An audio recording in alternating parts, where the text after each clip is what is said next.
Welcome to the daily update, where I'll go over the action in the market for Wednesday, October 30th, and we'll see how things look for Thursday, October 31st. Happy Halloween. Congratulations to the Los Angeles Dodgers for defeating the Yankees in Game 5. So now we'll just get set to see if anything looks brighter off into the spring as far as the Seattle Mariners are concerned. As far as the market is concerned, we looked positive there right at the open. Things were pretty choppy. The hope was that getting some economic reports that were coming out might help things see a little bit more conviction. That really hasn't happened. We're still looking positive in the fact that we're above the 20 period moving average, but we're seeing some internal weakness. The market just really isn't moving right now. It's still a bit in wait and see mode. In Thursday's session, we will get some more economic data, and then the big report's going to be on Friday. We also have the election coming up, and what will happen that might impact the market as far as that is concerned. The SPX Investing Program is available. It's for free until the end of 2024. Please feel free to check that out. There are additional videos there that I post. I have courses. I have things that you can check out. We can set up a time to talk one-on-one using Zoom or Messenger or whatever you use. One benefit is that you get early access to these videos where they are delayed being posted on YouTube and Rumble. There's a link below this video that will take you to the website. The daily video is the main focus of my analysis, and I do a number of weekly videos around the outside. I know some of these weekly videos, people really like to watch them. It could also be to your benefit to go watch some of the daily videos as you get a chance, because that's where we look through the incremental changes that are happening and we can see them developing. Okay, let's go back and talk about what happened. We did have a lower open, but then we saw a recovery after that. We were down below the daily pivot at 58.27, but then prices climbed back above the daily pivot and the unchanged level to go positive. Then prices declined back down to the unchanged level before climbing to hit resistance at 58.50, a round number, more psychological than anything. Wasn't really resistance. It's just a number that started to show up, and that's as high as we went. Then we went back down to the unchanged level again and down to the daily pivot, but we hit resistance at the unchanged level. That's a built-in resistance level each day. We were able to bounce up a little bit before that, but then we declined and went negative and set the intraday low right at the close. We were down 0.33%, not really big as far as a percentage, but it goes in the books as a negative day, and that's having a bit of an impact on some of our indicators. We were looking better after Monday. Now we're kind of back to where are we here in this whole thing, as all this stuff still has yet to play out as far as events that could impact the market. We were above average with volume, so that's been picking up there. And we're still positive in the short, intermediate, and long term as you measure it by the moving averages. I'll go through some of the inflation data here that came out with GDP. We're going to get more of that as the week unfolds. And interest rates were pretty much unchanged. They were choppy too, but we're not really seeing a real friendly environment as far as stocks are concerned in Wednesday's session that led things to stay higher. And of course, all the geopolitical things going on that just don't seem to have much of an impact, but that could change, as well as the US election and the impact that may have. The VIX is now back above 20, so we're getting high readings from that. Even though we're not very far away from that all-time high with the S&P, we're still getting a very high reading when we look at the VIX. Mega caps and semis, they had a good day the day before. Well, today they underperformed. So we're not really seeing a lot of follow through there. We're watching things as they develop in the Middle East. At that, how they are right now, oil is between $68 and $69. So it hasn't really moved up all that much. In fact, it had been coming down. We already have one extreme negative reading with the Stochk RSI. We have an extreme positive reading with the 10-day new highs, new lows for the S&P. That's been on this list for a long time. It takes a while for that chart to change. That's more longer term positive. And long term as well, we have the 150 and 200 period simple moving averages. And no change to the scenario yet. The thing that's kind of causing a little bit of concern for the markets is the economic data that's coming out. Is that going to be stronger than expected? Is that going to throw this idea that the Fed will cut interest rates at their next meeting into doubt? So that's what the market's kind of throwing back and forth right now. The dollar was down and interest rates were virtually unchanged. You have to go out a few more decimal places to see the up and down, but 4.27% with the 10-year yield. We're still inverted with the 10 to the 3 month. The uninverted yield curve now is the 10 to the 2 year. We're still positive with sentiment where we are at 58. We had actually ticked down just a little bit from 60. And we're still positive with our trend. Now, I should have changed the bias to negative with the slight down day. I'm still keeping our momentum at mixed because we're just not seeing a lot of conviction right now. And we're also continuing to be in a weakening trending environment. It's still positive, but the trend itself is getting weaker. And here's the list. I don't have charts for all of these. The weekly MBA mortgage applications down 0.1%. That's almost unchanged versus what we had been seeing. Last week, it was down 6.7%. This was one that could have spooked the markets and probably did and had an impact on interest rates.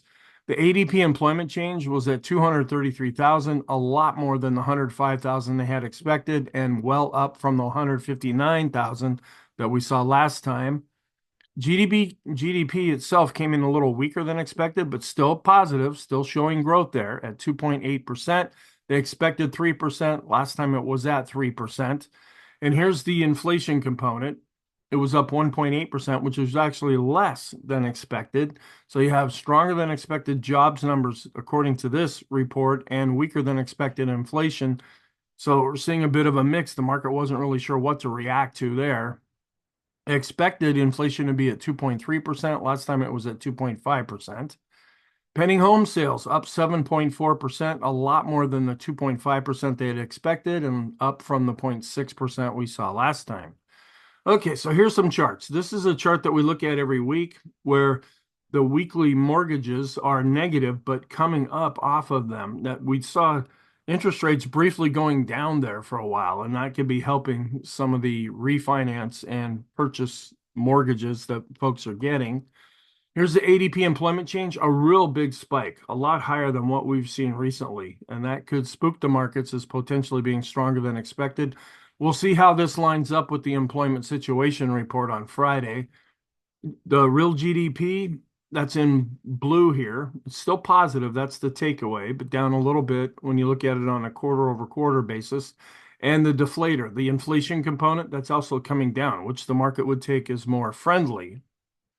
And personal consumption year over year actually going up a little bit there. And net exports always comes in with a negative number, but a little bit less negative than it had been in the past. Real GDP year over year down from the previous reading, but still looking positive. So we're seeing some growth in the economy. And month over month home sales really shot up. We'll have to see if the lowering of interest rates kind of helped with that a little bit. And on a year over year basis, actually turning positive now for the first time in quite a while. Isabel Net blog charts, these are the number of trading days that we have not gone all the way down to the 200-day moving average. We're still above the 20-day moving average, let alone the 50. So right now we're at, according to when this chart was created, 253 days. We can go longer than that during nice solid stretches. And this is still suggesting that the more longer term, the market is still holding up quite well.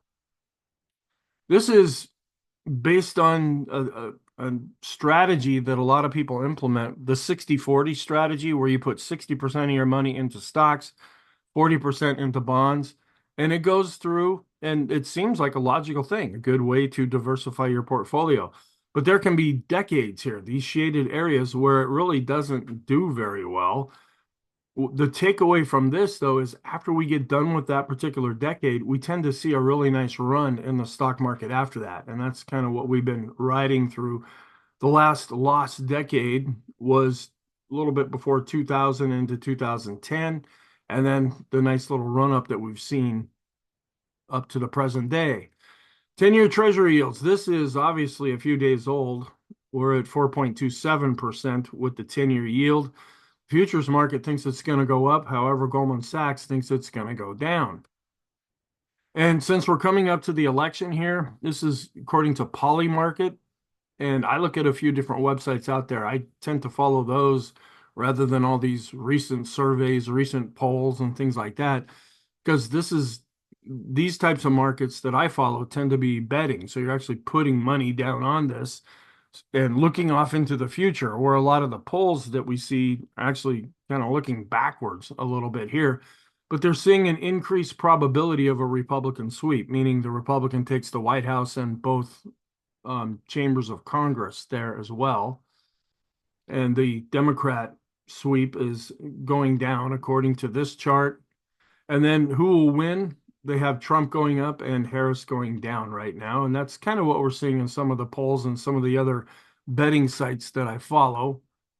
Financial conditions coming down a little bit in the latest reading, but overall it has been going up. And that tends to be that we're getting a little bit tighter here. And that could suggest that it might explain some of the choppiness where the market just seems to really lack conviction right now.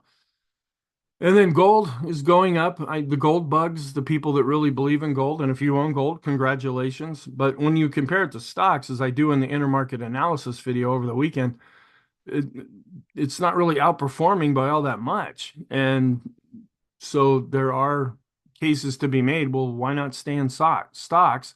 Watch that overall ratio. And when it really looks to be breaking out, then that might be a time to look at gold.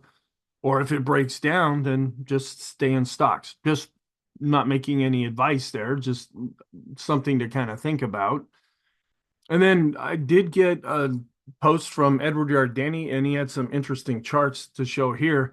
This is the 10-year note yield. It's been going back up now. You see, that's the blue line, and I put the red arrow in here just to show you where we're at. And this is 50 days following the first rate cut that we saw. Now, everybody was like, okay, the Fed's going to cut rates. The Fed's going to cut rates. Well, ever since then, they cut rates, but the 10-year yield has been going up for the most part. And that kind of goes against logic. You think if the Fed was cutting rates, that the yield would actually go down, but that's not what we're seeing. And then what has the stock market done since that first Fed rate cut here? And we see the Magnificent Seven, they're doing well because they're really driven by earnings and a lot of hype behind those companies. And we see the S&P doing okay, as well as the NASDAQ doing okay. The kind of frustrating area has been the equal weight. It really hasn't done all that much. Here's the line where they did the cut. I mean, it's not down, but it's not up. So it's holding together. That's the positive side, but it hasn't really been moving to the upside. And that's kind of the negative takeaway, as well as the small caps. They've been chopping around as well ever since then. Now that could change. And we saw September, which usually is a weaker month, really hold up quite well. And now we're coming into a stronger period of the year and a whole, I'll show you a chart later, looking out up into 2025, into the spring, we're coming into what has historically been the stronger period for stocks. We'll see if it lives up to that this time. And this is put up by Stock Traders Almanac, but I don't have it included with the seasonality charts. This is just looking at the NASDAQ, the rolling 3-month periods from 1950 to 2024, where November to January, this tends to be up, and it's up 75.5% of the time. That also means it's down almost 25% of the time. So there's, even though the probabilities look favorable here, you have to always, it's not 100%. There's always that exception that can come in. And then looking at the S&P from 1950 to 2024, from November to April, going out a little bit further with a 7.1% gain, and it's up 77% of the time. That's not 100%, but it's still showing that seasonality is more favorable going forward once we get into November. All right, here is our chart where the futures were actually a little bit weaker and we had a down open, but that really didn't last long. We saw a lot of buying coming in here. We were dropping with prices, but then buying came back in, got us above the daily pivot, above the unchanged level. We got up here to the previous high from Tuesday, dropped back a little bit. And then this is where we hit overhead resistance. We never made it up to R1. We got right up to the 58.50 level. Then we started to drop down below the unchanged level, and we found some support here at the daily pivot. Tried to go up a little bit and go positive. No, that wasn't happening, and we ended up chopping sideways and then seeing some selling going into the close. And we pretty much matched the opening low with the closing low here. So just another kind of treadmill day where not an awful lot of things happened. And we're actually seeing some negative action now after earnings reports have been coming out. Right before I started recording, we're down about 1/3% with the S&P futures after companies are reporting. But this is still positive, even though it's weakening a little bit. The blue line is still above the red line, even though both of them are coming down. And we did see a little bit of weakness here with the growth to value ratio for the S&P intraday chart. We want to see this continue to go back up. It didn't really do that in Wednesday's session after seeing a pretty solid move on Tuesday. Here's our end of day chart. Growth was down more than value for the large caps, down for the mid caps, where it was actually up a little for value with the mid caps, and virtually unchanged with growth with the small caps, where it was up with value for the small caps. So here's the end of day chart. We were seeing a little bit of an improvement here with this ratio, but now we're just kind of chopping sideways. Also, pretty much still in a downtrend with mid cap growth to value. A little bit of a move down here. We wanted to see this continue to break up to the upside with the growth to value ratio for the S&P. It actually fell back, but it's still in a longer term uptrend. And we're still above the rainbow when we look at the growth versus value ETF here. It ticked down in Wednesday's session, but it's still holding up for the time being. Discretionary to staples still looking pretty good here. So this is more positive for the market. And we're seeing discretionary kind of chopping sideways right now. It's staples that are showing some weakness. That's helping this ratio to go up. Large cap growth was down, but still looking pretty solid above all the moving averages here. Here's our trend. We're still below the moving average. That shows a weakening trend, and you can kind of see that by the price action here. We're just pretty much chopping sideways lately. We're still positive, even though the green line's coming down, but the red line also declined. And short term, also seeing a weakness of the trend here. The green line, it's right underneath the black line, so it's really hard to see, but they're both going down right now, and a little bit of a decline with the red line. So short term, we're also seeing a positive trend, but the trend is weakening. We are above average with volume now. We've seen a few days in a row where that has happened, so we're seeing that picking up. We're back above 20 with the VIX when we look at the closing value, which is the line chart as well as the bar chart. And the VIX of the VIX also went up with the line chart as well as the bar chart. And we're starting to cross back over. We're not quite there yet, where the momentum of the VIX is now starting to go up as measured by the MACD. And here's the historical chart where we really haven't been matching up all that much with the VIX with what seasonally it has done on a historical basis. We have to bring the skew index back up now. We're back above 20 and we're starting to get back up into that red area. Now we could go a lot higher than where we're at, but whenever we get into this red area, the market is expecting some kind of a big move. Is that going to be up or down? We watched this chart for about 2 weeks, then we had a down day, the chart went away. Now the chart is back. So we'll see if anything happens that this chart is seeing right now. We were down with this fear gauge where we were up just a little bit here with this other fear gauge. So again, seeing some contradiction. Volatility risk premium still very high reading overall, projecting risk out into the future. That increases option prices. It also means that there's some anticipated fear going out, and that could also be negative for stocks. And we're continuing to go up with the daily chart of the equity put call ratio. We're continuing to go up with the 5-day chart as well as the 10-day chart, which is more negative. There's some hedging going on here as folks are concerned about things. And we did decline a little bit with the advanced decline line based on price and volume, but we're still above an advancing moving average. So not falling apart, not showing a lot of strength either, but we're still above these moving averages here. And saw a little bit of an expansion of the new highs. We're just going sideways with the 5-day, but the 10-day continues to decline. But we're not really seeing any real advance in the number of new lows. It's more of a contraction of the new highs.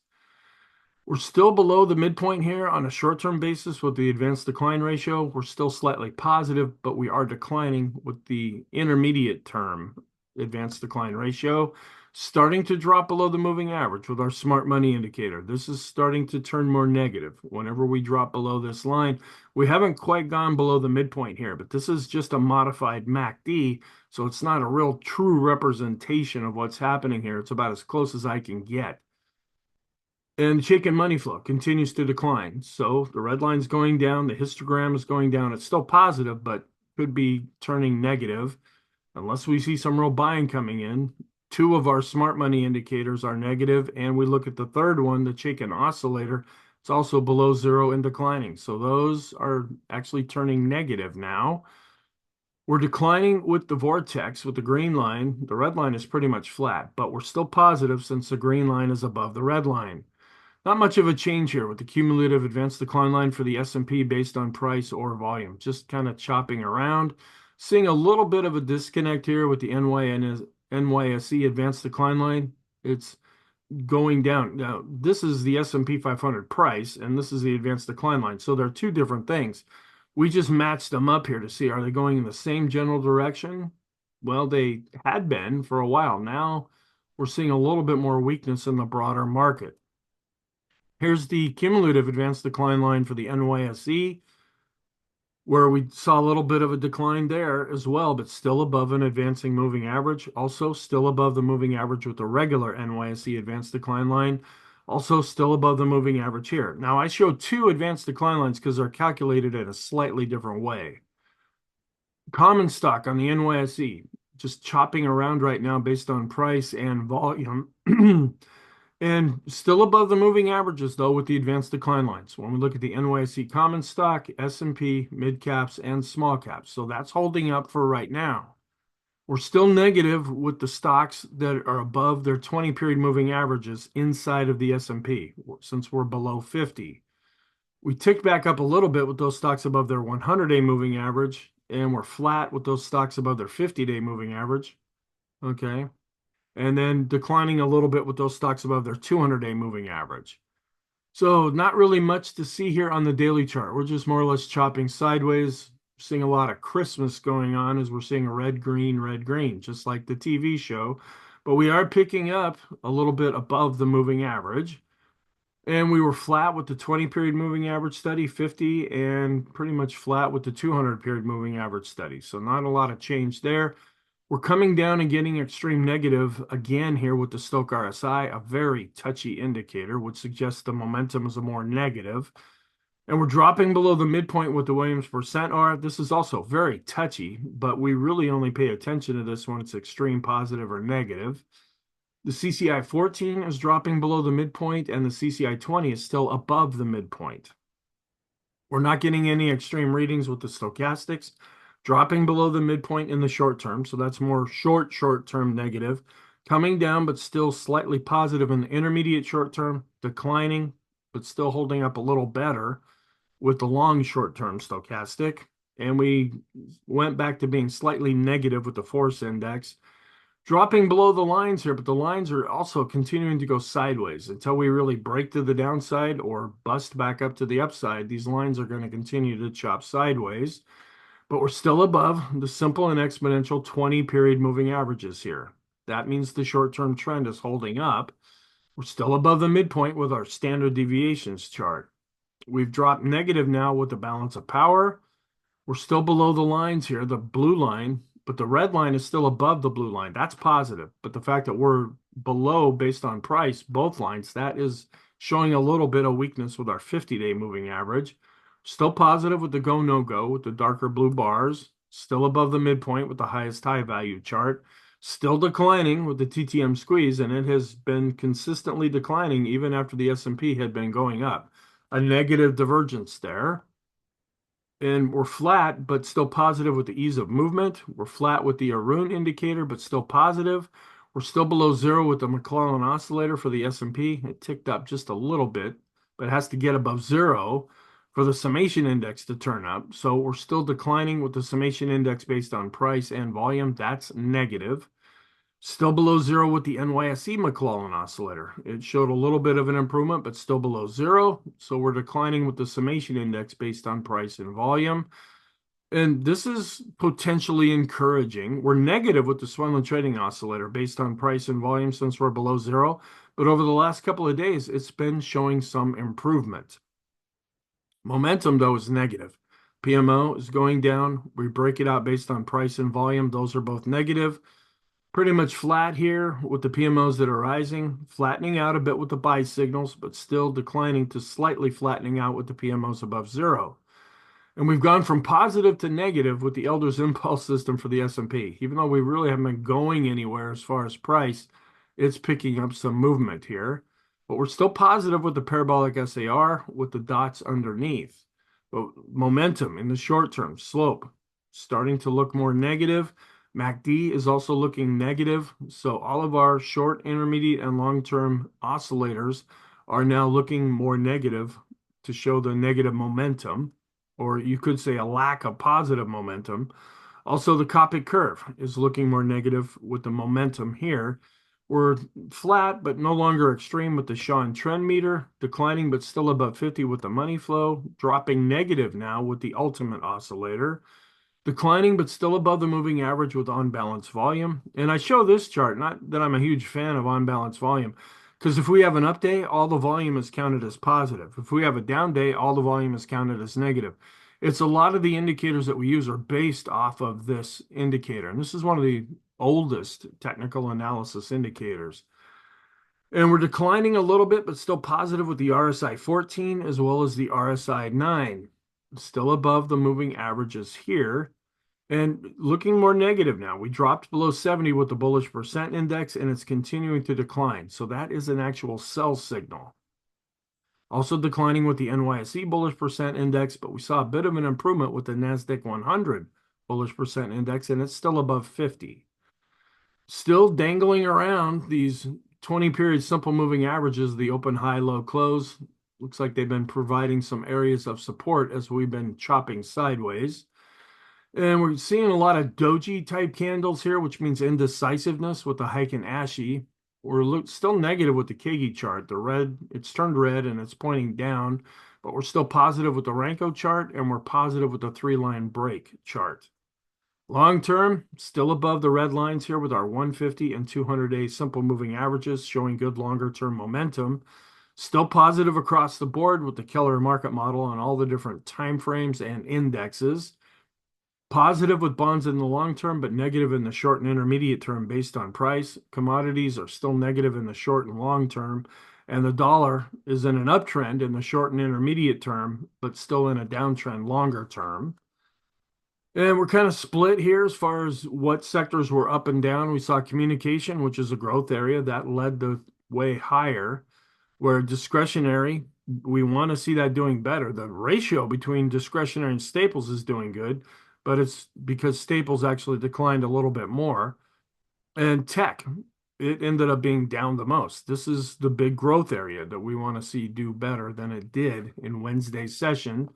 So we did have the NASDAQ setting an all-time high not too far after the open. This is where the BPI crossed back below 70. And let's see, real estate had a BPI cross below 80 because real estate had been doing better. Now it's starting to show some weakness as interest rates have been going up. And communication, another growth area. This set a BPI crossing above 70, and the NASDAQ ended up dropping below 18.6.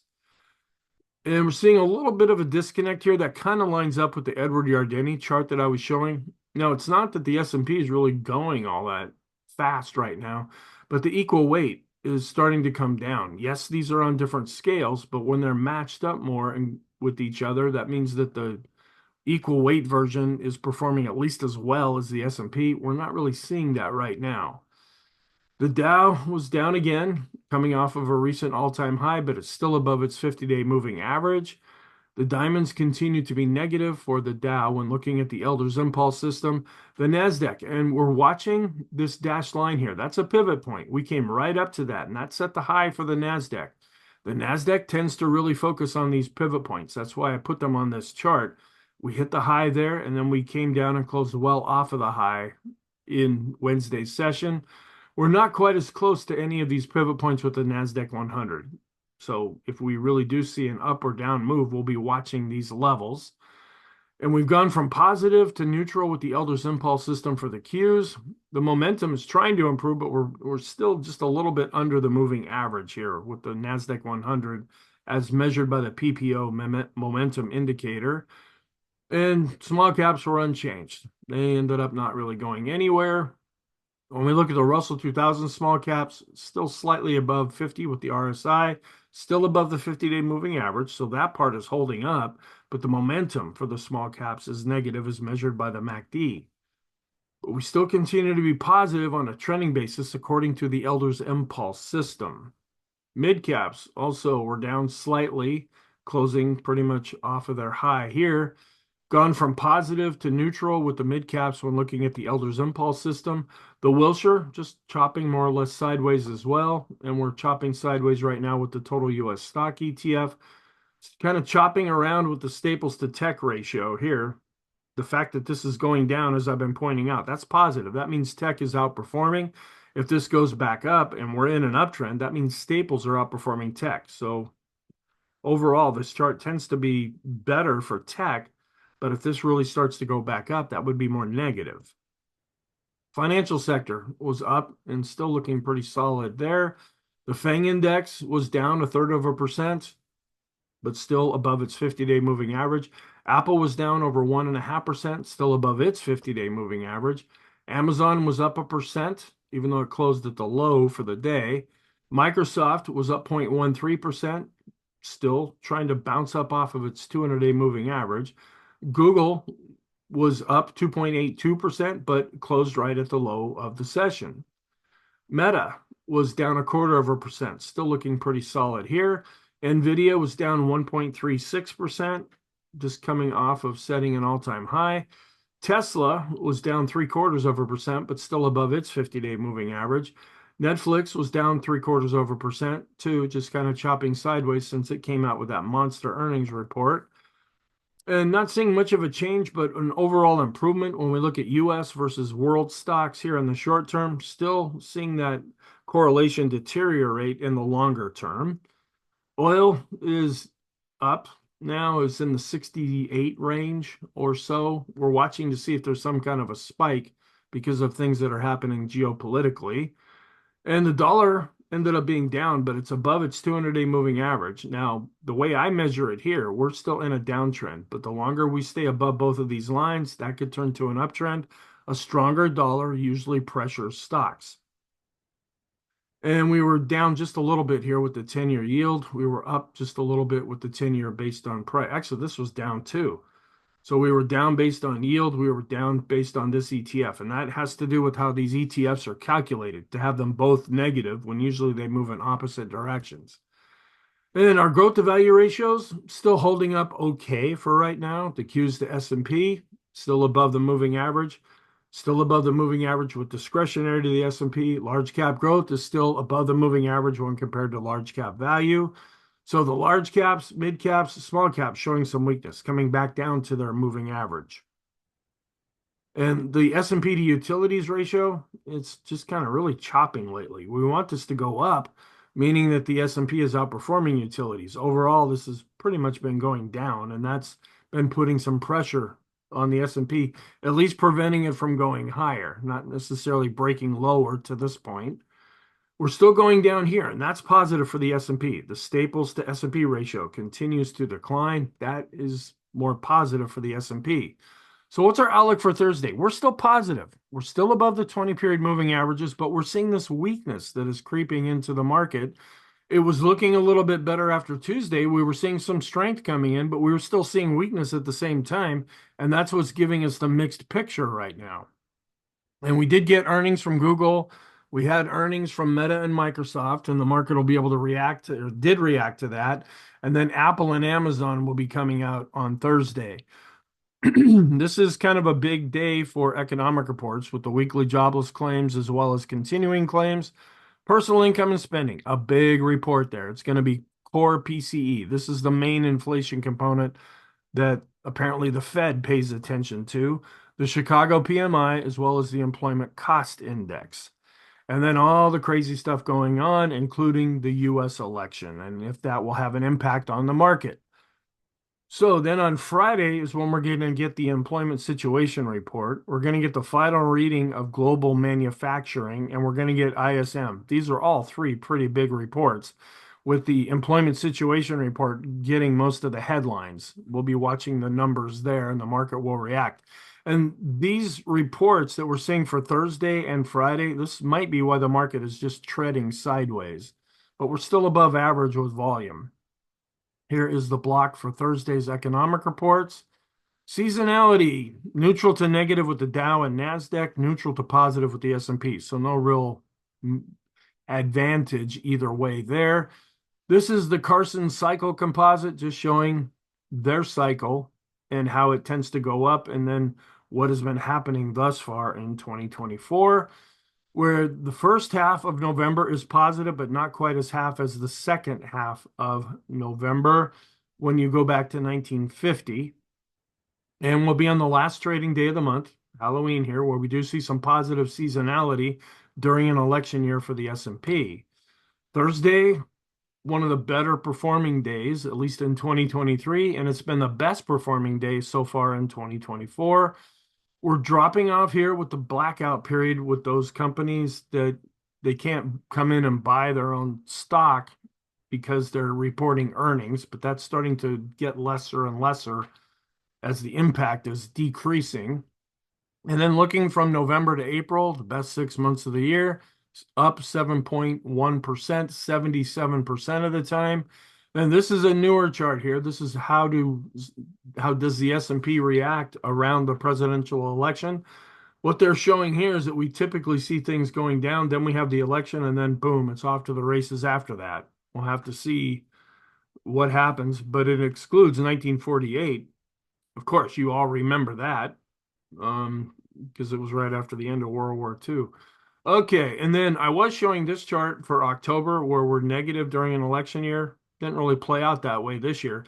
This is looking at November we're not as good as usual, but when you compare it to the last 10 years, but it is positive during an election year.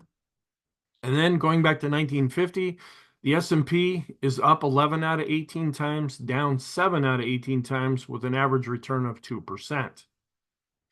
All right, so the warning signs. We still have this confirmed Hindenburg-Ullman in the background, but no additional signals have been triggered.